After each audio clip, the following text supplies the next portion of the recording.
everyone. Thank you so much for tuning in to Schooling the SiSTEM. Today we have an amazing guest, the one and only Brandon Jackson. He's an analytic enthusiast, an educator, entrepreneur who works as a senior advisor for Revionics. So, Brandon, let's just get right into it. How are you? How have you been? How have you been coping through the pandemic?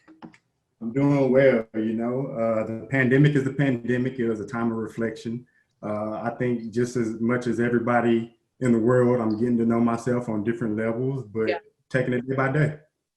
That's good. That's good to hear, especially the fact that, finding new things about yourself and taking it day by day is the most important thing. I think everyone has been me in particular, I've been wanting to just get out of the pandemic, but a lot of things have been revealed through this time. So I guess it's a blessing and a curse. I honestly, there has been a lot of hidden blessings amongst all of the chaos. So, like I said, day by day, and that's how you can rock with it. Absolutely, absolutely. So let's just jump right in. You're all about data, and I want to know, why is data so important, and why is it important to you? So data is important because it's a new economic tool. We're transitioning into a new age digital economy where, you're on your phone all the time, and everything, every application, every like, every comment that you make is creating data that companies are using to personalize their recommendation engines just so that they can sell you more. Yep. But it's one of the economic avenues that hasn't been controlled, so to say. Yeah. So if you're an entrepreneur and you actually understand a little bit about math, even just being a data aggregator, if there's a specific problem, a specific niche that you're working in, it may be retail, it may be healthcare, it may be bioinformatics. If you're working in a niche and you have the data that people are going to solve problems, just start collecting it and storing it, and eventually you'll be able to resell it.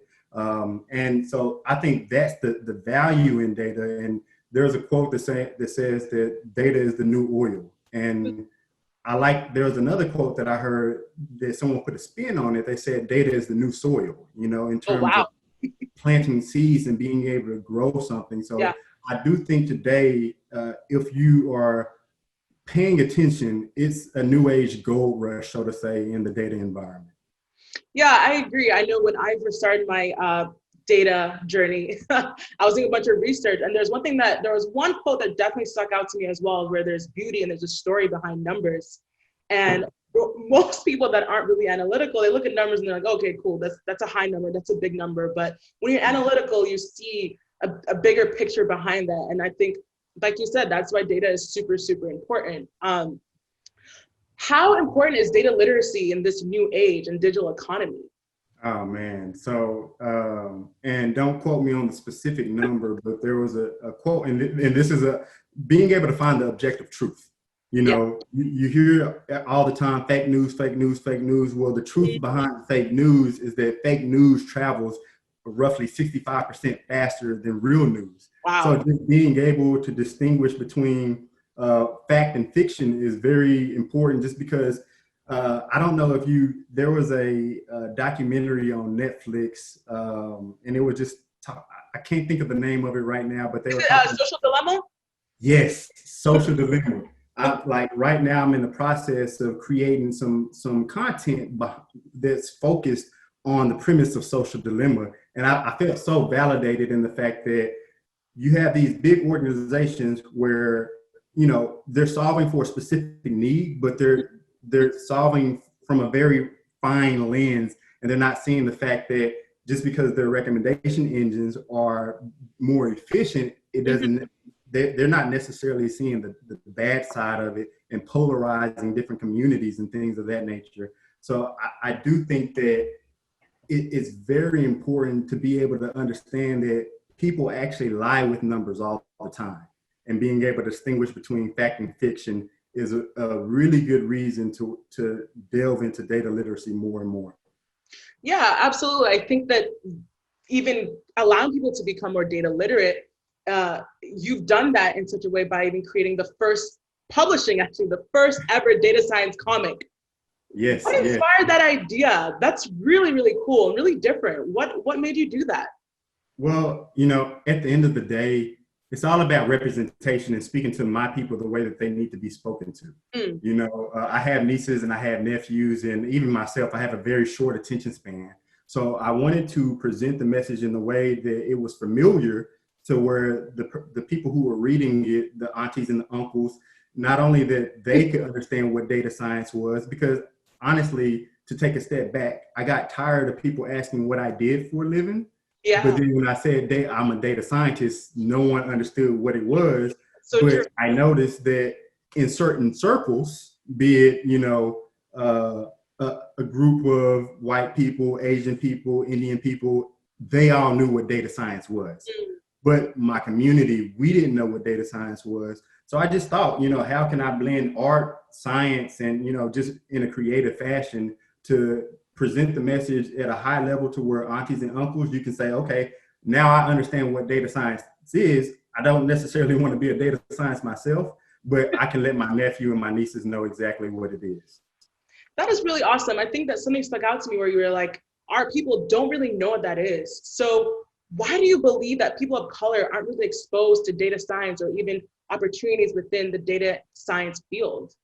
Honestly, I think it goes back to uh, education. At the K through 12, and the fact that resources aren't necessarily being channeled to our communities. And you think about the common narrative that in I'll call them urban neighborhoods, they're using books that are 2 to 3 to even 5 years old. And so I really think that it's not a fact. It's just they aren't being exposed to the information. And for example, like growing up in my neighborhood, I didn't see any doctors. I didn't see Yeah. any lawyers. So I never aspired to be a doctor. I never aspired to be a lawyer. So having someone who looks like you, who has gone through it, is really the reason why I created it. And the reason why I don't think that it's prevalent is just because it's a fact of funneling resources to different communities. Some communities have a higher priority. Yeah, and the thing is, like exactly what you said, growing up without a role model or sort of mentor, somebody that you see often that is in these certain positions, it's hard to picture yourself there. Yeah. So you have this platform and you have this opportunity, so you're taking advantage of it. And I want to know how important is mentorship to you? And how do you go about that other than through your comic books? Yeah, I think mentorship is extremely important. Um, it's extremely important just because there's always going to be someone ahead of you, and there's always going to be someone behind you. Mm. And I do believe that it's easier to learn from someone else's experience as opposed to running up against a problem and not knowing what to do with it. But Yeah. also in the sense of mentorship, one thing people have to remember that it's not one-sided. So if Yeah. you're seeking a mentor, you need to be as invested. You need to understand what you're trying to get out of that mentor-mentee relationship. And you also need to study the person who you're trying to engage with in terms of them being a mentor. What are the things that you can learn about them before even having a conversation with them?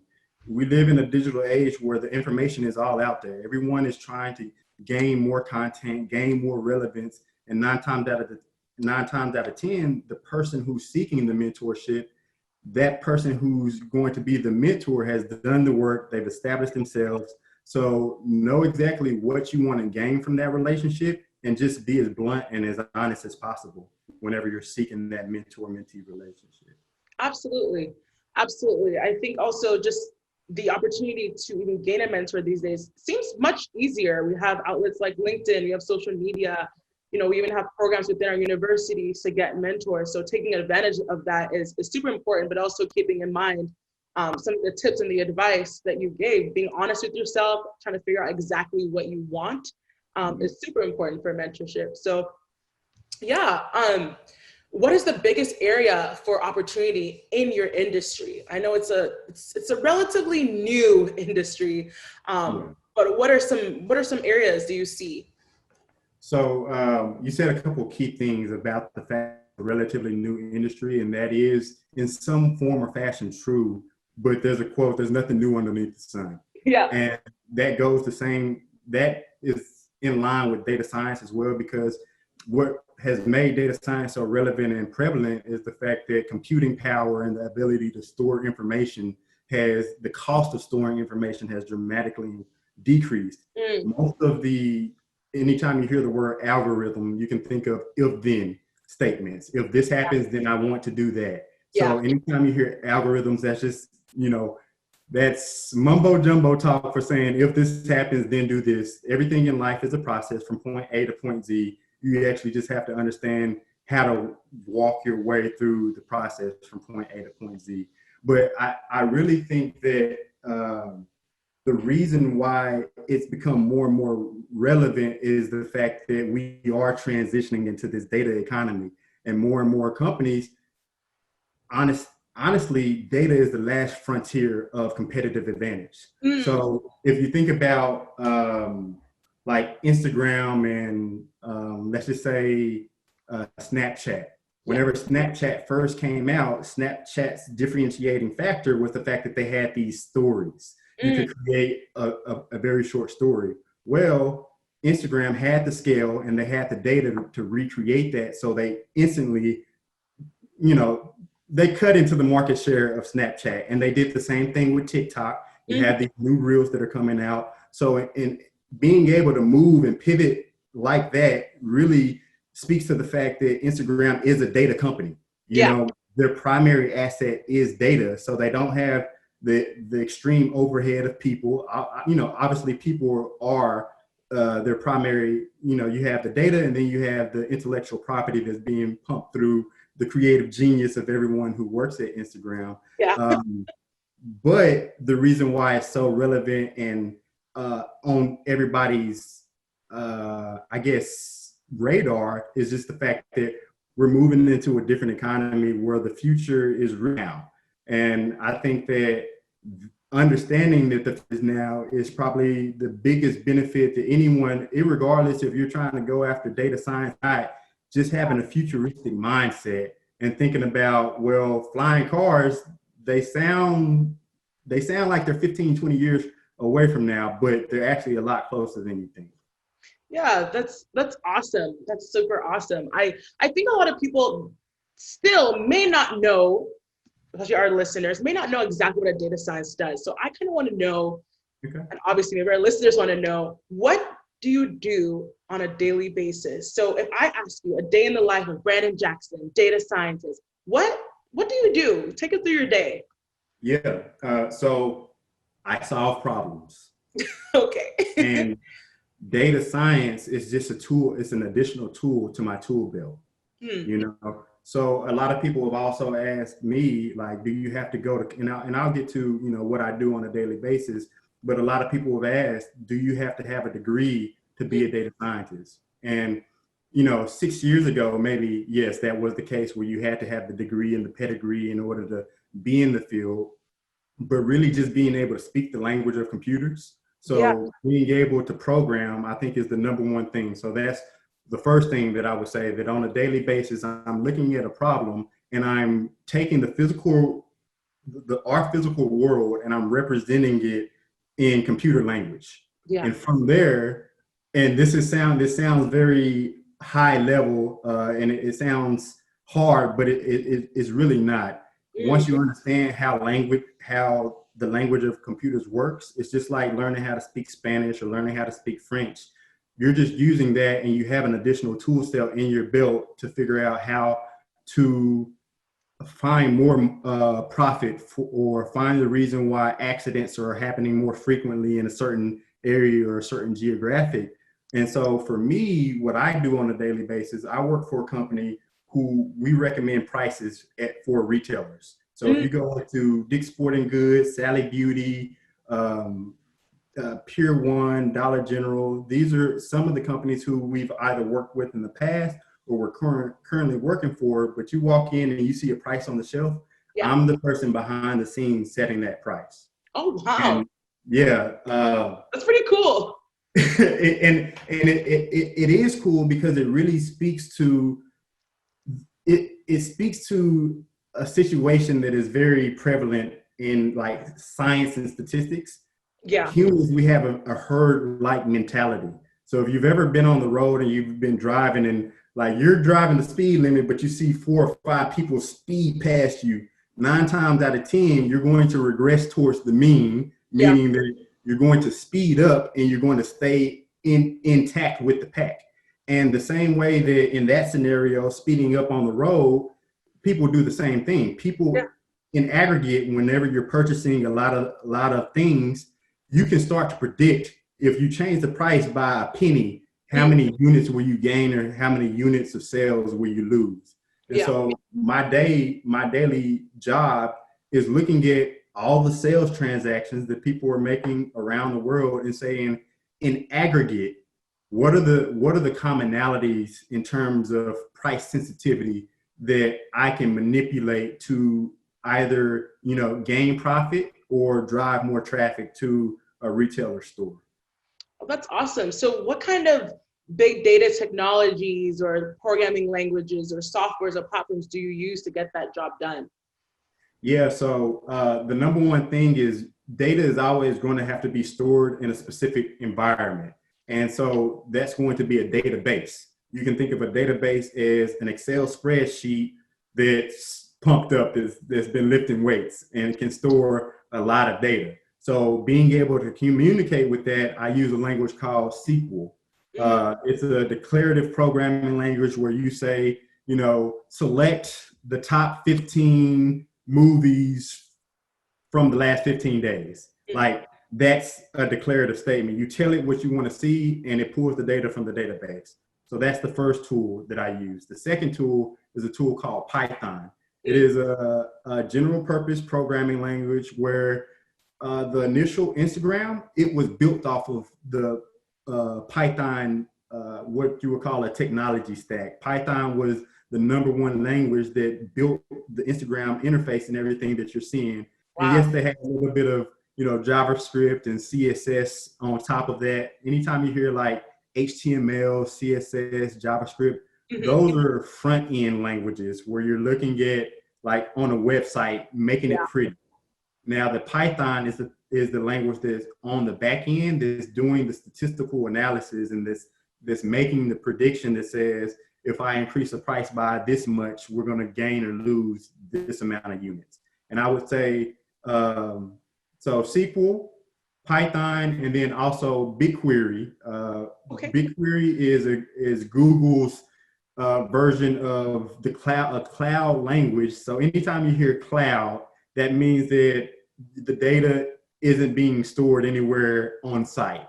Yeah. It just means that someone else somewhere around the world with a bigger computer is storing your data for you. Yeah. So the cloud, you hear that a lot in data science because it increases the efficiency and the security of storing data in, offsite locations. So I would say, SQL, Python, and BigQuery are some of the main languages and the tools that I use on a daily basis.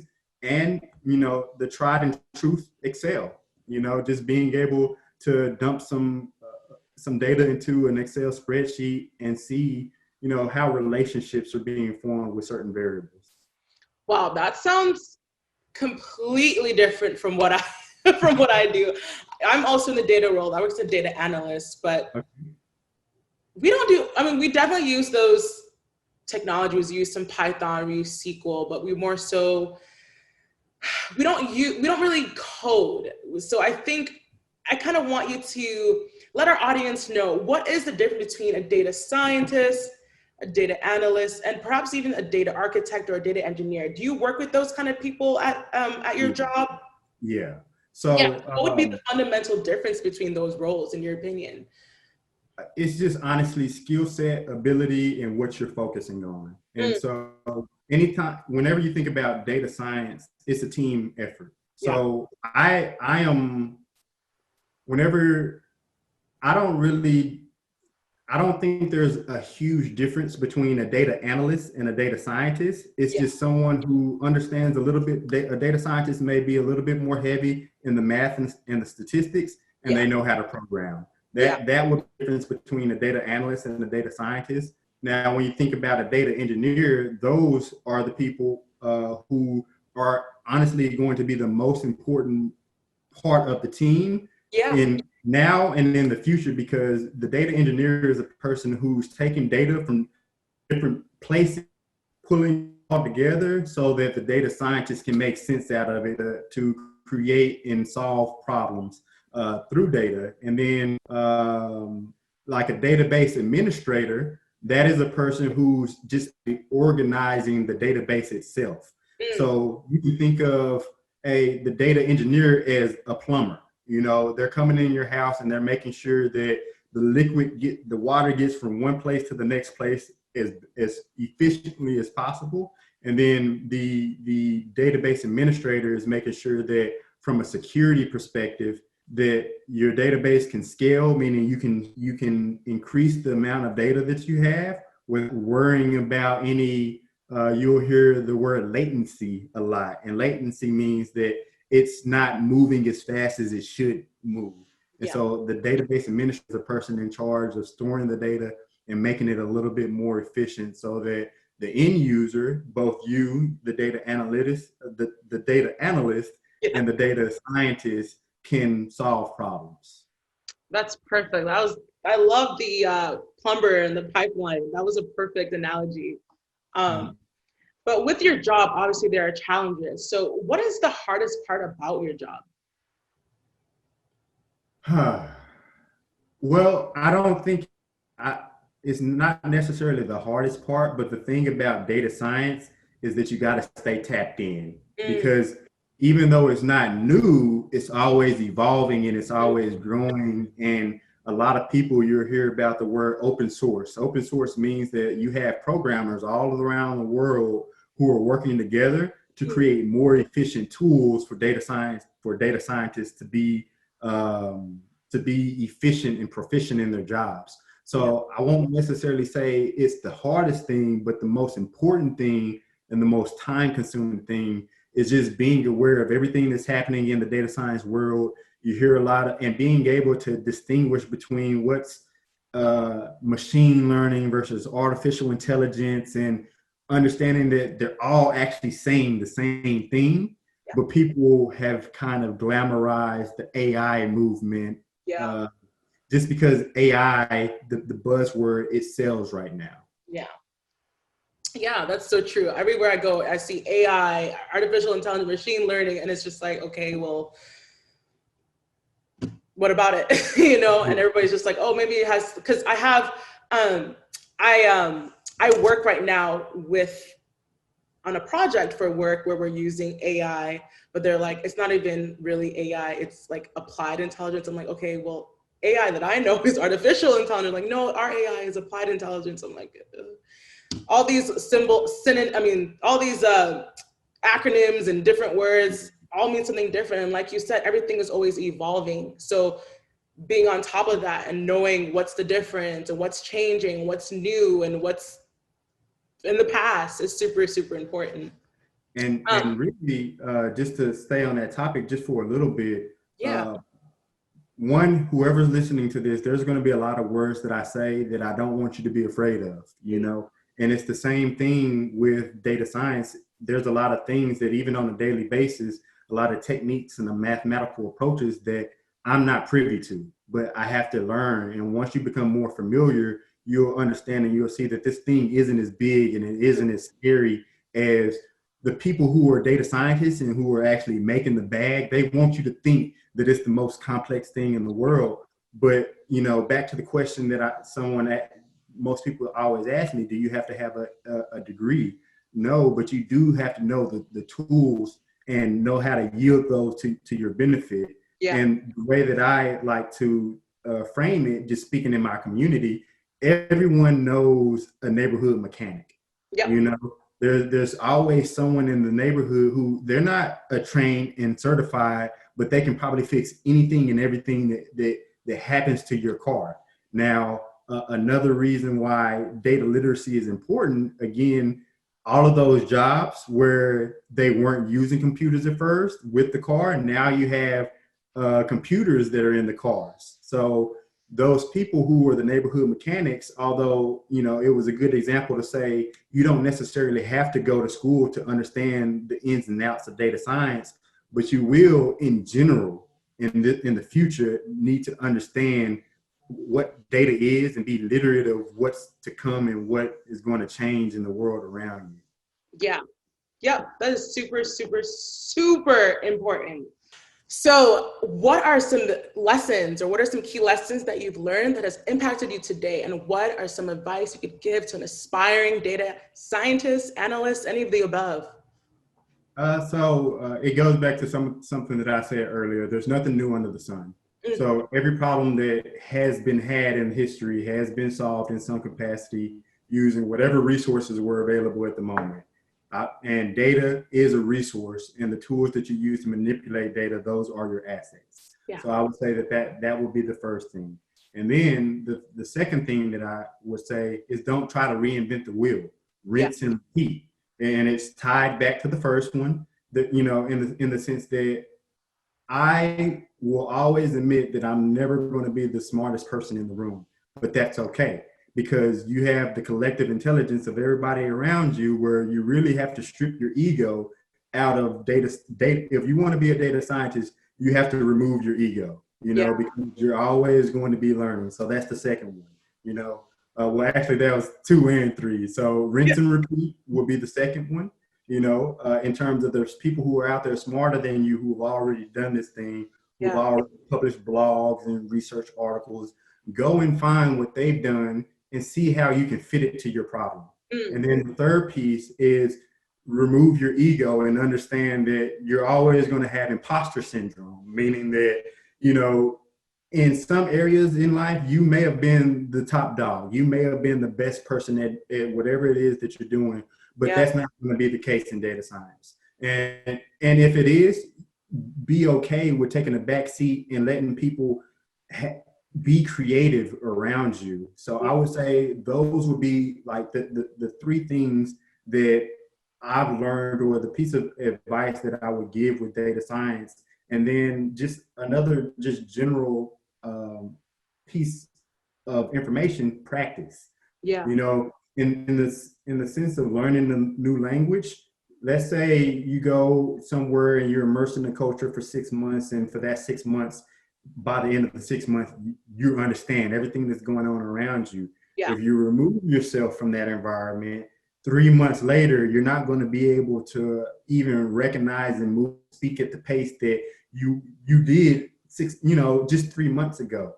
So you always have to stay on top of doing some type of programming exercise, and, you know, make small milestones for yourself to pick one subject and learn that very well. So one of the things that I had an issue with when I actually went to school for data science was they taught you everything.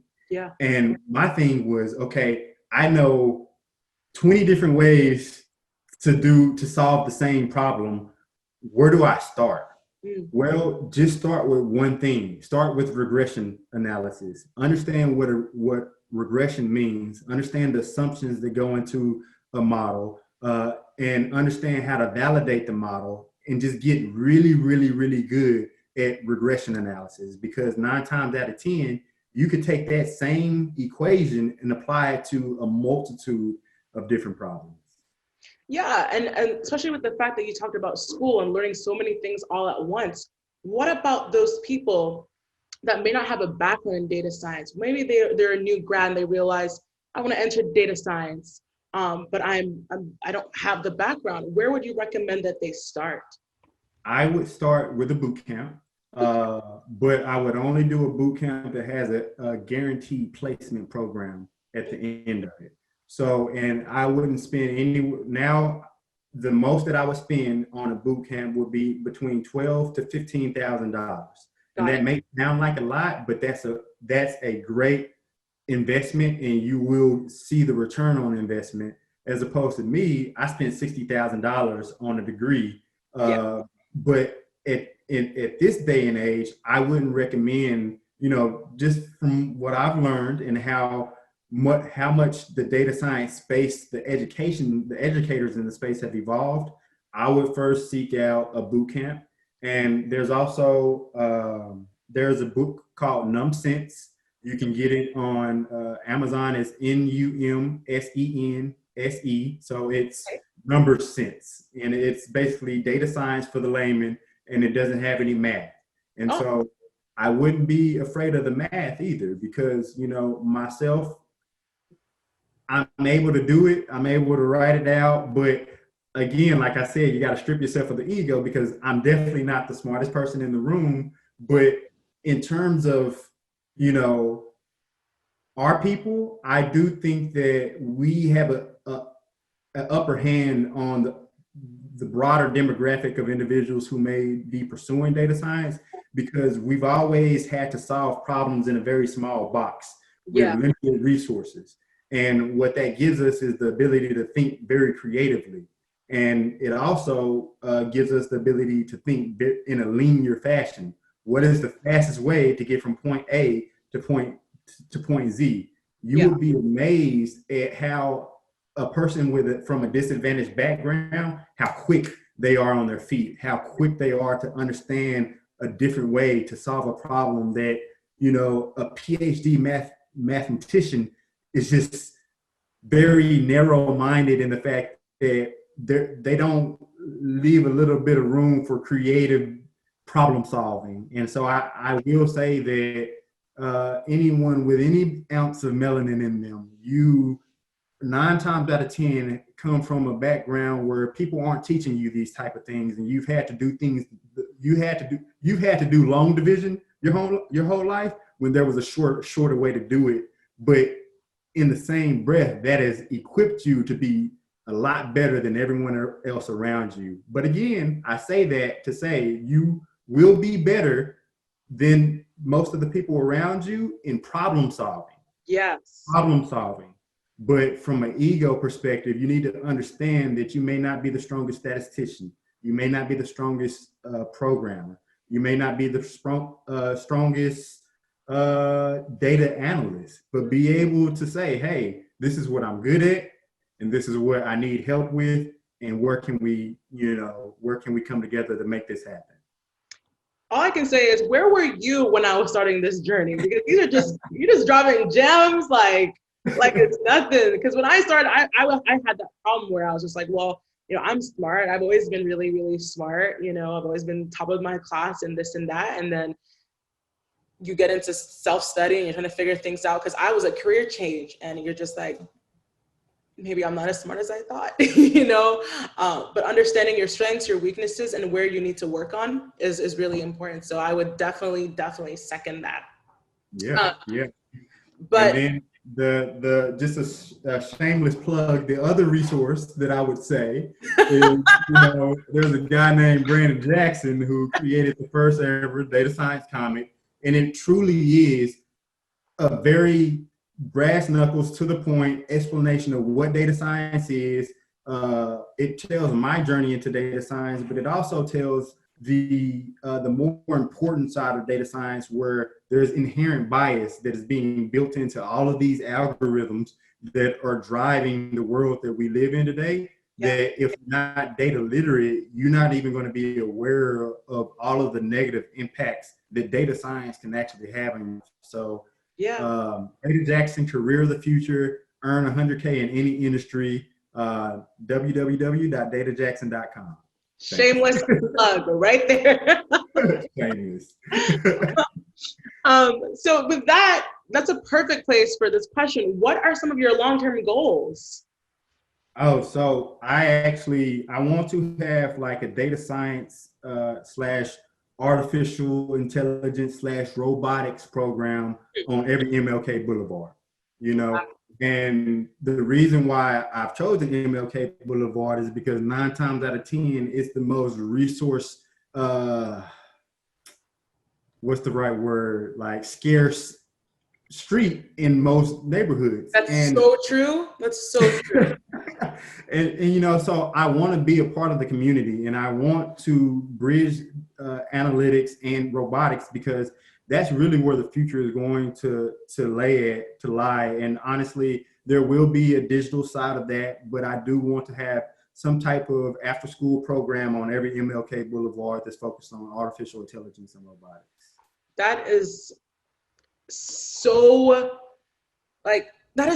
true and so awesome, because every city that I've ever lived in, there is an MLK Boulevard, like you said, and it's usually low income households, economically disadvantaged people live around there. They don't have this access to the correct educational resources. They don't have mentors. They don't have the best role models. So I think that please remember me when you do that. I will definitely pour into that. That sounds amazing. And that's part of our mantra here at SiSTEM. So that is super, super, super cool. What are some of your personal long-term goals? So personal long-term goals is to stop trading time for money. And I'm actually in that transition as we speak because data science has also afforded me the ability to create other avenues of income. And it's given me the ability to buy homes and to live abroad for more than a year in Mexico. And wow. Data science has been able to do that, but I'm still trading my time for money, and so in being able to create some type of data product where it makes money when I sleep, that's my ultimate goal, because I just want to travel the world and meet people and smile and laugh and be the big kid that I am. That sounds like the dream, honestly. And even with the career of data science, you have that ability. I mean, you don't really have to be set in a box. You don't have to be set in an office space. You can take your laptop and go, depending on the Wi-Fi or the VPN. But I pray that you get that. I definitely think that that's the best life to live, for sure. Yeah, manifesting it on a daily basis. I think you'll do it. With the way you're going, I wouldn't be surprised 5-10 years, maybe even sooner, that I see you just chilling with a margarita or something with your feet up and just all of that. letting the money be made for you. That is super awesome. But so you were talking about obviously relaxing and enjoying and things of that nature, but if you could collaborate with anyone, it doesn't have to be in your field, it could be anyone, who would you want to collaborate with? Wow.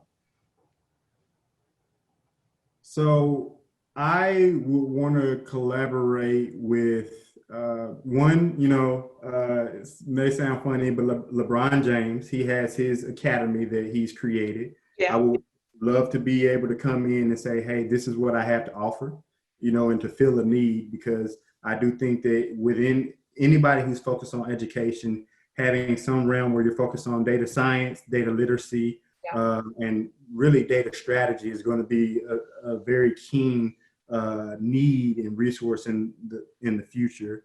I would partner with I forget his Robert F. Smith. He's a Black billionaire. Yeah. He actually paid for, I think it was more houses. Yeah. Tuition, I think. Yeah, their tuition. I would partner with him in the sense that he's the guy who knows how to speak the language of computers like no one else. And I do think that in anybody's journey in data science, the better you become in working with computer science and programming languages, the easier it is for you to kick up your feet one day and be on the beach programming and not really have to worry about clocking in to somebody's job. Yeah. And then the last person that I would say would be Angela Rye, in terms of someone who's actually out in the streets, who are advocating for our people, who really understand the deficits that we face on a daily basis. I would want to be able to partner with her in the sense of, okay, what are the platforms that you're after? And can I help support you by being the data engineer, even though I'm not a data engineer, by pulling together all of those data sources and being able to tell the same narrative that you're speaking to on a daily basis, being able to communicate that with numbers and being able to get to the objective truth to where nothing that you say can be disputed. Yeah, honestly, I love how you chose very strong and passionate individuals. Like, everyone knows LeBron is super passionate about education. Robert's very super passionate about numbers and money and and financial literacy. And then we have Angela Rye, who's honestly just the bomb. No other words, but she's the bomb. So LeBron, if you're hearing this, hey, holla at your boy. I feel like he would, honestly. I feel like he's just that kind of guy. But my last question for you before we round out today is just, what does Schooling the SiSTEM mean to you? You've been on this show, you've talked so much about your passions, all that you do. What does it mean to you, Schooling the SiSTEM? It honestly, for me, you were a trailblazer because you're feeling a need that the need is always going to be there. But even as I looked at your platform and I looked at your website and just speaking to you, I know that you're bringing your authentic self to it every day.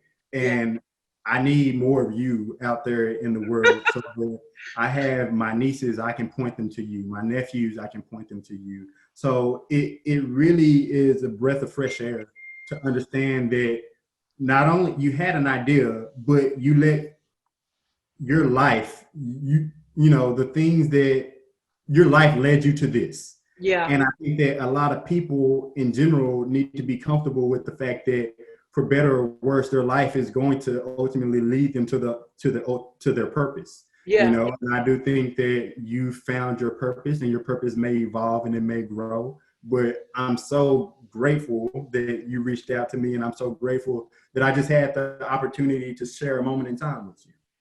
Thank you so much. I appreciate it. I do definitely work hard. So having people like you on this platform means everything to me. So I definitely want to thank you back times 100 for sure. I learned so much. I mean, I know a little bit here and there of data. I mean, I have my own little thing, but you really, really, really inspired me. You gave me a whole lot of knowledge. I respect you guys a whole lot more. So thank you so much for that. And thank you. Just thank you. Honestly, I have no other words but thank you for being on here. And thank you everyone for listening. I appreciate it. Brandon, I'm not going to keep any more of your time. It's kind of late, so I'm going to let you go. Thank you so much for being on our show here at Schooling the SiSTEM. And I look forward to seeing all that you do. You are so blessed, and I can't wait for you to live out your dreams. And take care, okay? Likewise. Stay in touch. I will definitely see you soon. All right. Have a good night. You too. Bye. Bye.